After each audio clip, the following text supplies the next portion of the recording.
Hello all, hope you're doing well today. Today we are finishing up, it's chapter 21, Orthopedic Injuries and Rehabilitation Concerns. Today we're looking at the knee, hip, and ankle. Ankle sprain is a common injury that occurs when the ligaments surrounding the ankle joint are stretched or torn. It usually happens as a result of a sudden twist, roll, or turn of the ankle, causing the foot to invert or roll inward or evert, roll outward. Ankle sprains can range from mild to severe depending on the symptom or the extent of ligament damage. Here is some information on ankle sprains. Symptoms, of course, pain. Ankle sprains typically cause pain, which can range from mild discomfort to severe pain depending on the severity of the sprain. Swelling around the ankle joint is a common symptom. It usually occurs within a few hours of the injury. Bruising or discoloration of the skin around the ankle may develop, particularly if blood vessels are damaged. The ankle may feel unstable or weak, making it difficult to bear weight or walk normally. Restricted range of motion. Ankle sprains can lead to a decreased range of motion in the affected ankle joint. As far as treatment and management, first thing to do is to rest. Rest the affected ankle and avoid activities that can cause pain or further injury. Have your patient or client use crutches if needed to offload weight from the injured ankle. You want to apply ice packs wrapped in a thin towel to the injured area for 15 to 20 minutes every 2 to 3 hours during the first 48 to 72 hours. Ice helps reduce pain, swelling, and inflammation. Compression. Use an elastic bandage or compression wrap to provide support and limit swelling. Wrap it snugly but not too tight to avoid compromising circulation. Elevate the injured ankle above the level of the heart to reduce swelling, and prop the leg up on a pillow or cushion when lying down or sitting.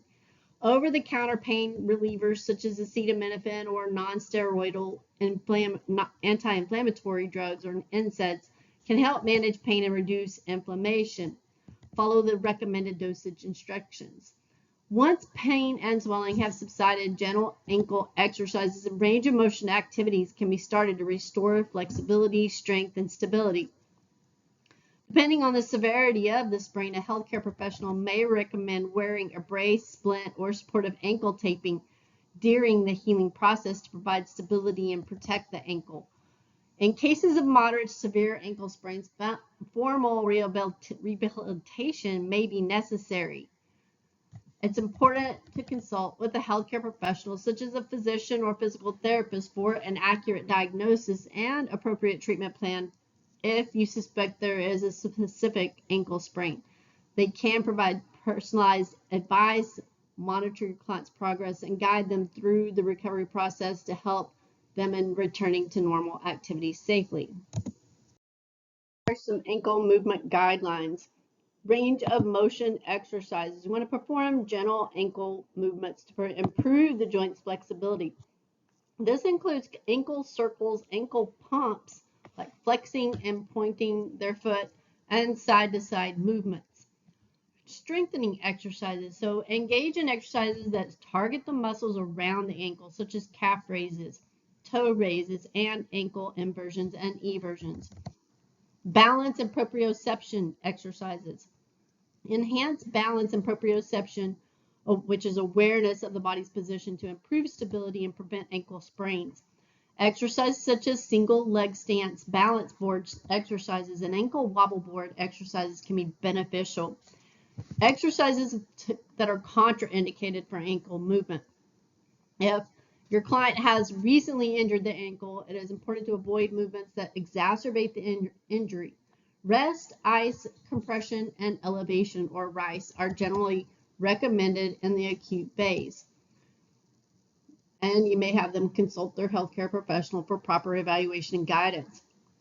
If there's severe pain or swelling during or after exercise, it is advisable to stop the activity and seek medical attention. Continuing to exercise in the presence of significant pain or swelling can worsen the condition. If they have a known ankle fracture or dislocation, it is crucial to follow their healthcare provider's professional advice regarding movement and exercise. Certain movements may be contraindicated or require modified approaches to prevent further damage. Some exercise indications for ankle movement include, of course, rehabilitation. So ankle movement exercises are commonly used in the rehabilitation process after ankle sprains, strains, or surgeries. These exercises help restore range of motion, strengthen muscles, and improve overall function. Regular ankle movement exercises can help to strengthen the muscles, ligaments, and tendons surrounding the ankle joint, reducing the risk of ankle sprains and other injuries during physical activities or sports. Athletes and individuals involved in activities that require ankle stability and mobility can benefit from ankle movement exercises. Improved range of motion, strength, and proprioception can enhance performance and reduce the risk of injury. Again, it's important to note that these guidelines are general recommendations, and if there are specific concerns or a history of ankle problems, it's best that have your client seek a healthcare professional, such as a physical therapist or sports medicine specialist, who can provide more specific, personalized advice and exercise program tailored to their needs. Pain is a common complaint that can have various causes, ranging from acute injuries to chronic conditions. It's essential to determine the underlying cause of knee pain for appropriate management. Anterior knee pain, also known as patellofemoral pain syndrome, is a common condition characterized by pain in the front of the knee. It often occurs during activities that involve bending the knee, such as running, jumping, climbing stairs, or sitting for prolonged periods with the knees flexed. Here's some guidelines for managing anterior knee pain. Rest and modify activities. Make sure your client's giving adequate rest and avoid activities that exacerbate the pain, especially those that involve repetitive knee bending or impact. Modify their activities to reduce stress on the knee joint. For example, consider switching to low impact exercises like swimming or cycling instead of running. Apply ice packs wrapped in a thin cloth, or use a cold pack on the front of the knee for 15 to 20 minutes at a time, several times a day. Ice therapy can reduce pain and inflammation, and make sure to give skin breaks between icing sessions. Non-steroidal anti-inflammatory drugs or over-the-counter like ibuprofen or naproxen can help alleviate pain and reduce inflammation. You want to make sure that they are following recommended dosage instructions, and consult with a healthcare professional if you have any concerns or underlying health conditions associated with it. Consider using a knee brace or patellar taping technique to provide additional support to the knee and help align the patella or the kneecap properly. These can help reduce pain and improve patellar tracking during movement.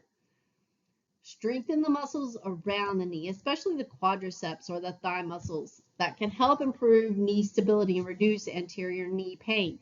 Exercises such as straight leg raises, squats, and step-ups can be beneficial. Perform gentle stretches to improve the flexibility of the muscles around the knee, including the quadriceps, hamstrings, and calf muscles. Stretching can help reduce tension and imbalances that contribute to anterior knee pain. In some cases, biomechanical factors such as improper foot alignment, muscle imbalances, or faulty movement patterns may contribute to anterior knee pain. Once the pain subsides and they've made progress with strengthening and flexibility exercises, gradually reintroduce activities that previously caused pain. Start with low impact exercises and gradually increase intensity.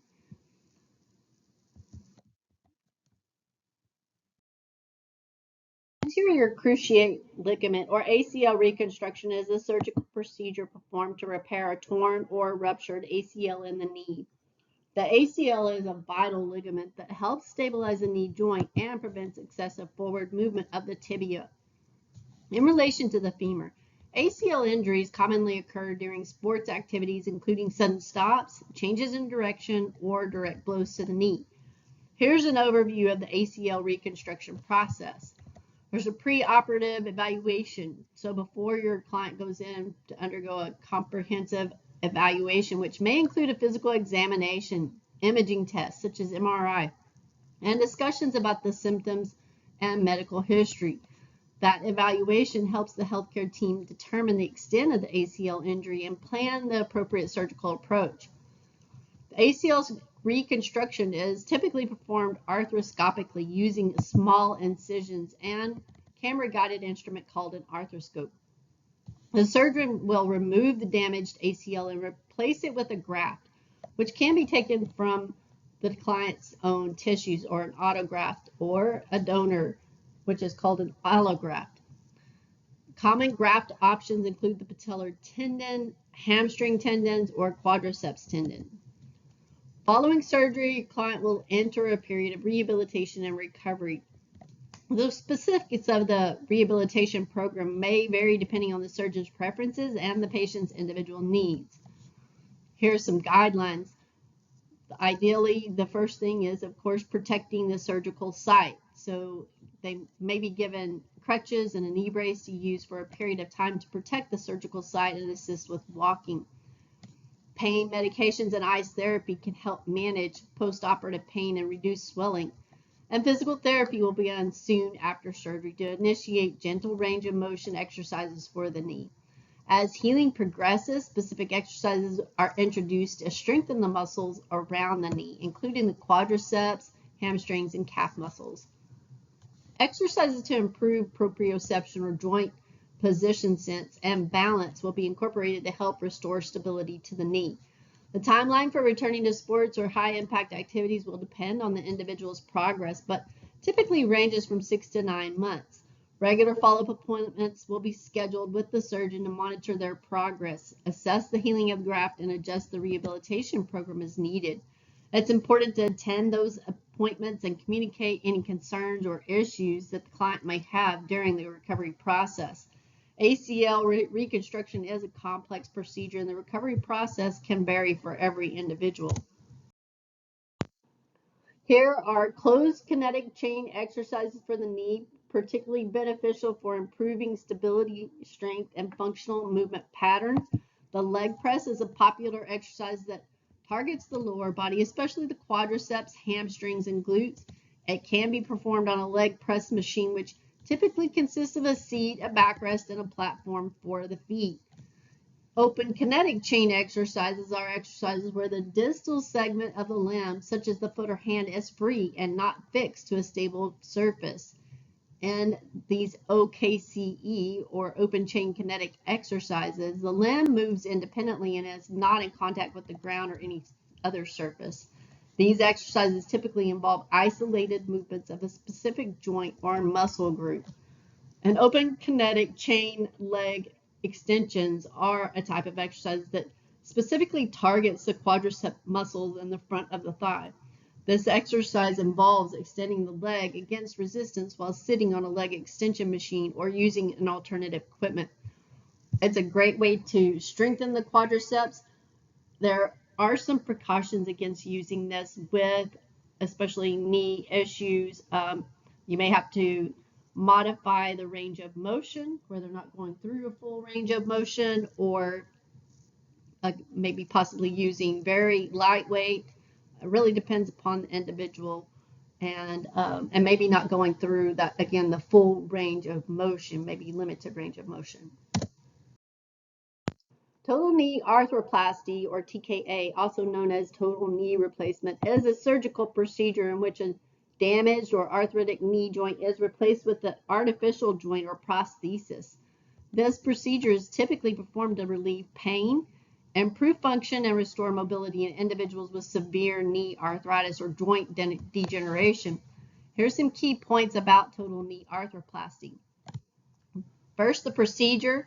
During a total knee arthroplasty, the surgeon removes the damaged surface of the knee joint, including the ends of the femur or the thigh bone and tibia.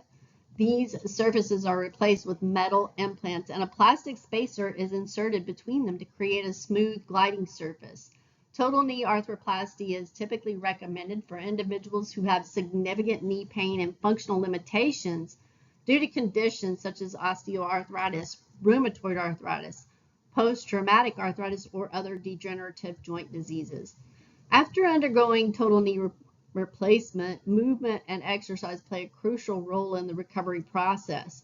Here are some guidelines for movement and exercise after TKA. Getting out of bed and walking with the assistance of a therapist as soon as possible after surgery is important for promoting blood circulation, preventing complications, and initiating the healing process. Performing gentle range of motion exercises is essential for restoring flexibility and mobility in the knee joint. These exercises may include ankle pumps and heel slides and passive or active knee flexion and extension exercises, starting with the guidance of a physical therapist and gradually progressing as needed. As healing progresses, strengthening exercises can be introduced to rebuild muscle strength around the knee joint. Exercises may include quadricep sets, straight leg raises, seated or standing calf raises, and hip strengthening exercises, beginning with light resistance or body weight and gradually increasing the intensity as advised. Improving balance and proprioception can enhance stability and reduce the risk of falls.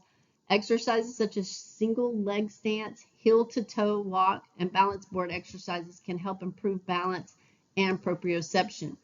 Low impact aerobic exercises like stationary cycling, swimming, and walking are generally recommended to improve cardiovascular fitness without placing excessive stress on the knee joint. Start with shorter durations and gradually increase the time and intensity of aerobic activity. After TKA, it is generally advised to avoid high impact activities such as running, jumping, or activities that involve excessive twisting or pivoting motions. These activities can place undue stress on the replaced joint and increase the risk of complications. Participating in a structured physical therapy program is highly beneficial after TKA. A physical therapy can design an individualized exercise program, provide hands-on guidance and monitor progress, and assist with pain management and functional recovery. It is important to make sure to consult with an orthopedic surgeon or a physical therapist for specific movement and exercise guidelines tailored to their condition, individual needs, and stage of recovery. They can provide personalized recommendations and help monitor your client's progress and make adjustments to their exercise program as necessary. Always recommend that they start gradually, listen to their body, and report any concerns or difficulties to their healthcare team. Hip injuries can encompass a wide range of conditions affecting the hip joint and surrounding tissues. Here are some common hip injuries. Hip fracture refers to a break or crack in the femur near the hip joint. This type of injury is most common in older adults and can result from falls, osteoporosis, or traumatic events. Hip dislocation occurs when the femoral head slips out of the hip socket. It's often caused by high impact trauma, such as a car accident or sports injury. Hip dislocations require immediate medical attention. Hip bursitis involves inflammation of the bursa, which are fluid-filled sacs that cushion and reduce friction between tendons, muscles, and bones around the hip joint. It can result from repetitive motions, prolonged pressure, or trauma. The hip labrum is a ring of cartilage that surrounds the hip socket, providing stability and cushion. A labral tear can occur due to repetitive hip movements, traumatic injuries, or structural abnormalities. It can cause pain, clicking, or catching sensations in the hip. Tendinitis refers to inflammation of the tendons around the hip joint. It can develop from overuse, repetitive motions, or sports-related activities. Common types of hip tendinitis include iliotibial band or ITB tendinitis, gluteal tendinitis, and hamstring tendinitis.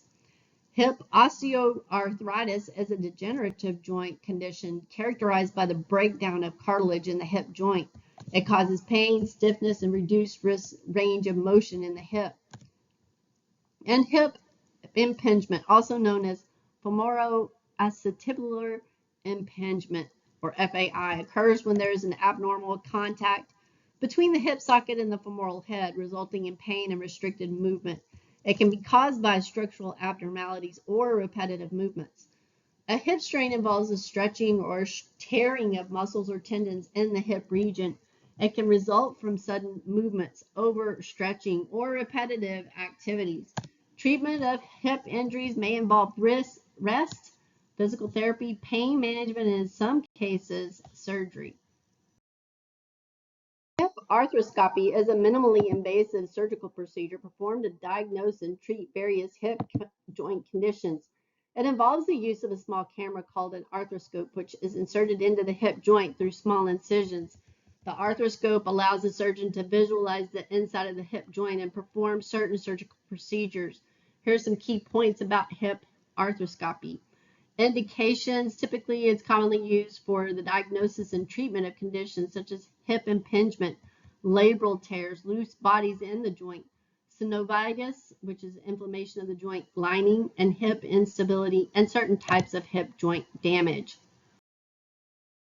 Here are some contraindications immediately following hip arthroscopy.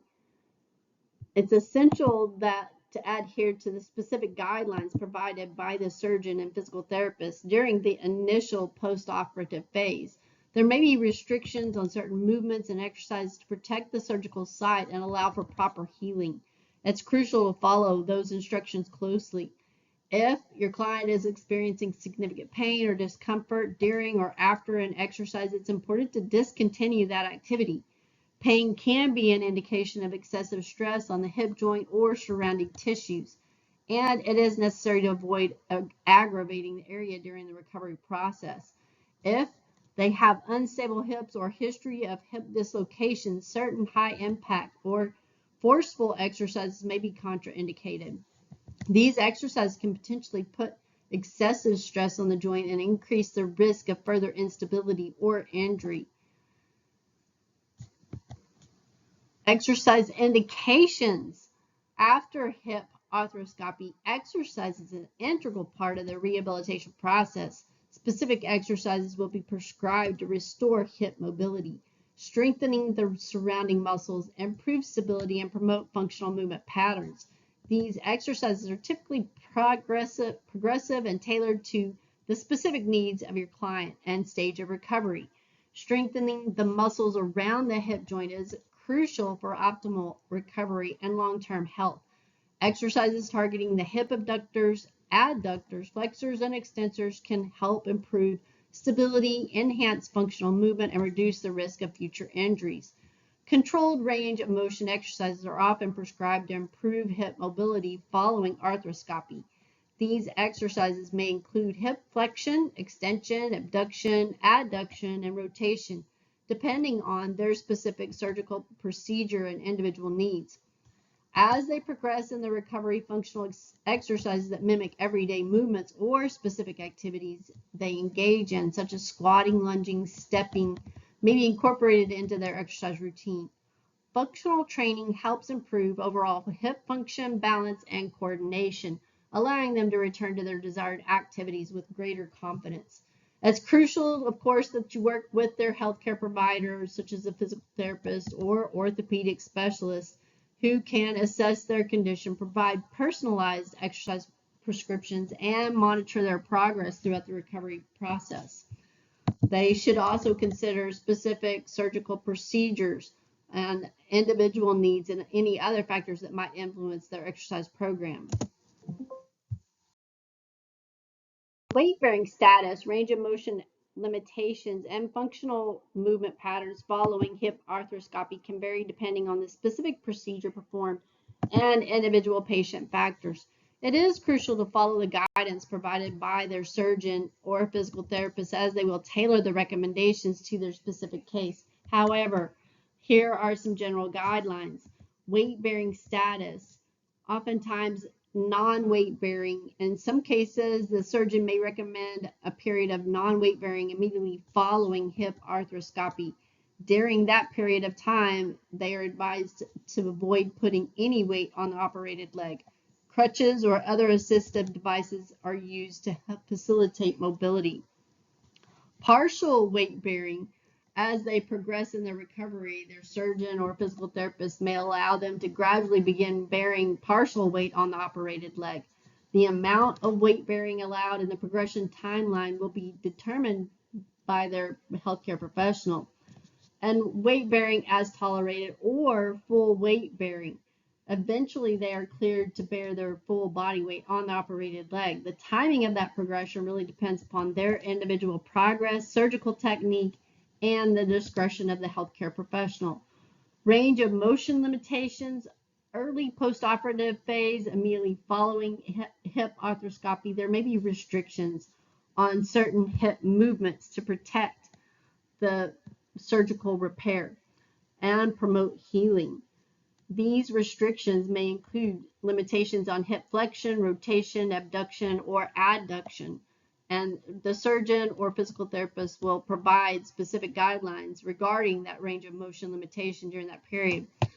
As the hip heals and recovery progresses, they will gradually be allowed to increase their range of motion exercises. The timeline for progressing will depend on the specific surgical procedure and individual factors. It's important to follow the guidance of their healthcare professional to prevent any complications or optimize outcomes. As they start to regain weight bearing and progress through the recovery process, gait training will be an essential component of their rehabilitation. This involves restoring normal walking pattern and ensure proper alignment and addressing any compensations or abnormalities. Functional movement patterns that mimic activities of daily living or specific sports or extra activities they participate in will be incorporated into their rehabilitation program. These exercises help improve coordination, balance, and overall hip function. Examples include squats, lunges, steps, or sport-specific movements.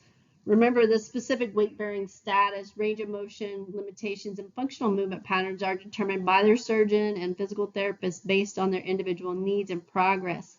It's crucial to follow their guidance closely and communicate any concerns or difficulties that they may encounter during the recovery process. After undergoing hip arthroplasty or total hip replacement, there are certain contraindications and precautions regarding movement and exercise that should be considered to ensure a safe and successful recovery. While these guidelines are based on individual circumstances, there are some that immediately after surgery, there are specific restrictions on movement and weight bearing as advised by their surgeon and healthcare team. Other precautions after the initial postoperative phase, there may be precautions related to hip movements to prevent dislocation of the new hip. These precautions typically include avoiding excessive hip flexion beyond a certain angle, such as 90 degrees, internal rotation, and crossing the legs. It's important to adhere to those precautions until cleared by the surgeon. The weight-bearing status will be gradually progressed based on their surgeon's guidance and their individual progress. Initially, they may be advised to use assisted devices like crutches or walkers and gradually transition to full weight bearing as tolerated. It's important to follow those instructions to avoid excessive stress on the healing joint. High impact activities such as running, jumping, and contact sports are generally not recommended following hip arthroplasty. These activities can place excessive stress on the hip joint and increase the risk of implant loosening or dislocation. Certain activities that involve excessive force or loading on the hip joint, such as heavy lifting, may be contraindicated or require modification. It's important to gradually progress the strength and resistance training under the guidance of their physical therapist, ensuring proper form and technique. The presence of certain medical conditions such as compromised bone density or healing, cardiovascular issues, or other orthopedic conditions may influence the specific movement and exercise precautions. Healthcare team will take these factors into account and provide individual guidelines. Again, it's always important to consult with the surgeon and physical therapist on guidance and movement and exercise after hip arthroplasty. Hip arthroplasty, also known as total hip replacement, is a surgical procedure in which the damaged or diseased parts of the hip joint are replaced with artificial components called prostheses. The prostheses typically consist of a metal ball that replaces the femoral head and a socket that replaces the damaged hip socket or acetabellum. The goal of hip arthroplasty is to relieve pain, restore mobility, and improve the function of the hip joint. Here's some key points about hip arthroplasty. It's commonly performed for severe hip joint conditions, including osteoarthritis, rheumatoid arthritis, avascular necrosis, hip fractures, and certain hip deformities. These conditions often result in chronic pain, limited mobility, and decreased quality of life. Hip arthroplasty is typically performed under general anesthesia. Surgeon makes an incision over the hip joint, removes the damaged bone and cartilage, and prepares the remaining bone surfaces to receive the prostheses. The artificial components are then inserted and secured in place using specialized techniques. The incision's closed and the surgical site is dressed. There's different types of hip prostheses available, including cemented, uncemented, and hybrid prostheses. Cemented prostheses uses bone cement to secure the components to the bone, while uncemented rely on the bone's natural ability to grow into and bond with the prostheses. Hybrid combines elements of both cemented and uncemented techniques. Following hip arthroplasty, a comprehensive rehabilitation program is essential for optimal recovery. It typically involves physical therapy, exercises to improve joint mobility, strengthen the surrounding muscles, and regain functional movements. The rehabilitation program is tailored to each individual's specific needs and progresses gradually over time. The benefits of hip arthroplasty include significant pain relief, improved joint function, enhanced mobility, and better quality of life. However, like any surgical procedure, there are potential risks and complications associated with hip arthroplasty, such as infection, blood clots, dislocation, implant wear, nerve injury, and leg length discrepancy. Your surgeon will discuss those risks with your client prior to the procedure. Hip prostheses are designed to be durable, but their longevity can vary depending on factors such as age, activity level, weight, and implant type. With proper care, many individuals enjoy pain relief and improved hip function for 15 to 20 years. Revision surgery may be necessary if the prosthesis becomes loose, worn, or if complications arise. Arthritis is a broad term that refers to inflammation of one or more joints in the body. It is a common condition that can cause pain, stiffness, swelling, and limited mobility in the affected joints. There are several types of arthritis, but the two most common forms are osteoarthritis and rheumatoid arthritis. Osteoarthritis is the most common type of arthritis and occurs when the protective cartilage that cushions the ends of bones within a joint gradually wear down over time. It often affects weight-bearing joints such as the hips, knees, and spine, as well as the hands and fingers. Osteoarthritis is typically associated with aging, joint use, joint injury, or genetic factors. Rheumatoid arthritis is an autoimmune disease in which the body's immune system mistakenly attacks the synovium, a membrane lining the joints. This leads to chronic inflammation, joint damage, and pain. Rheumatoid arthritis can affect multiple joints, including the hands, wrists, feet, and knees. It can also cause systemic symptoms such as fatigue, fever, and weight loss. Other types of arthritis include psoriatic arthritis, gout, reactive arthritis, and juvenile idiopathic arthritis, among others. Each type has its unique characteristics and may require specific treatment approaches. While exercise is generally beneficial for individuals with osteoarthritis, there may be certain contraindications or precautions to consider based on individual's specific condition. It's important to consult with a healthcare professional to determine the most appropriate exercises in their particular situation. However, some general indications and contraindications for exercise in osteoarthritis. Exercise indications with joint pain and stiffness. Exercise can help reduce joint pain and stiffness associated with osteoarthritis. It can promote joint lubrication and improve blood flow and stimulate the release of endorphins, which are natural pain-relieving substances. Regular exercise can help improve joint mobility and flexibility, allowing for better range of motion and functional movement. Strengthening exercises can help stabilize the affected joints by strengthening the surrounding muscles. This can improve joint stability and reduce pain. Exercise can assist in weight management, as maintaining a healthy weight can help alleviate stress on weight-bearing joints such as the knees and hips. During periods of active joint inflammation or flare-ups, it is generally advisable to avoid high impact or strenuous exercises that may exacerbate pain or further damage the joint. Instead, focus on gentle range of motion exercises and pain management strategies until inflammation subsides. If joint pain is severe or uncontrolled, it may be necessary to modify or avoid certain exercises that aggravate the pain. Seek guidance from a healthcare professional to determine appropriate alternatives or modifications. In cases where joint instability is present, certain high impact or high intensity exercises may not be suitable, as they can potentially increase the risk of further joint damage or falls. Emphasize low impact exercises and stability focused exercises under professional guidance.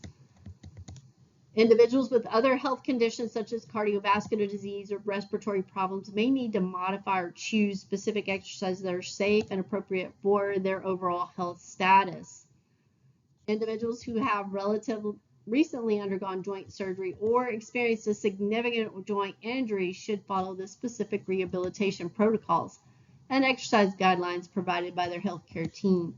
Remember, these indications and contraindications are general guidelines, and appropriateness of exercise should be determined on an individual basis.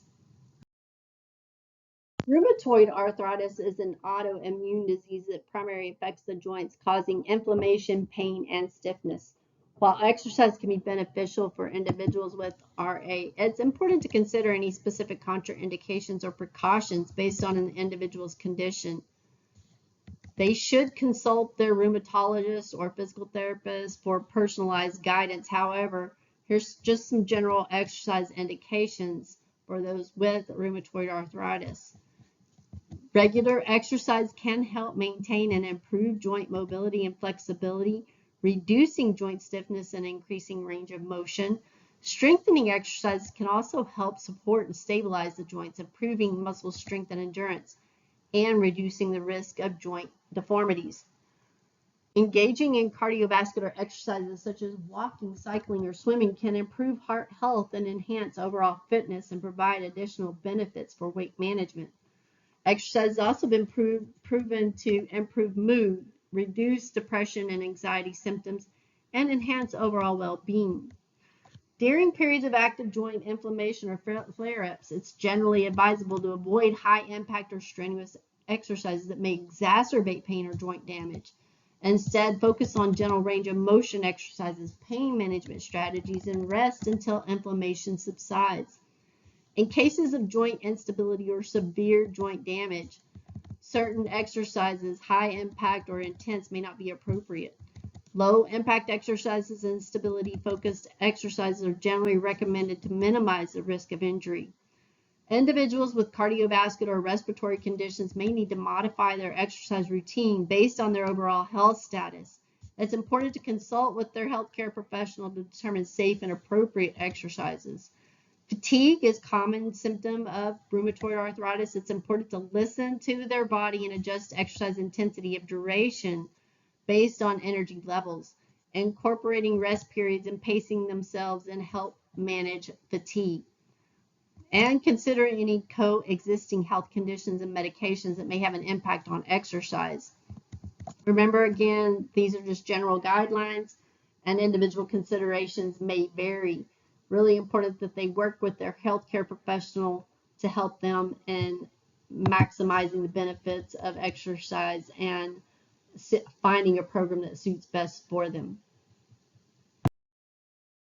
And it's very likely that you will be working with a wide variety of clients, many who have experienced injury or undergone surgery, necessitating a modified approach to their exercise prescription. When designing exercise programs for this population, it's important to understand the basic types of injury and the stages of healing that all musculoskeletal tissues follow, and be prepared to modify exercises and know when they should exercise and when they shouldn't. And that is all that I have for you today. I look forward to talking with you again. Have a great day.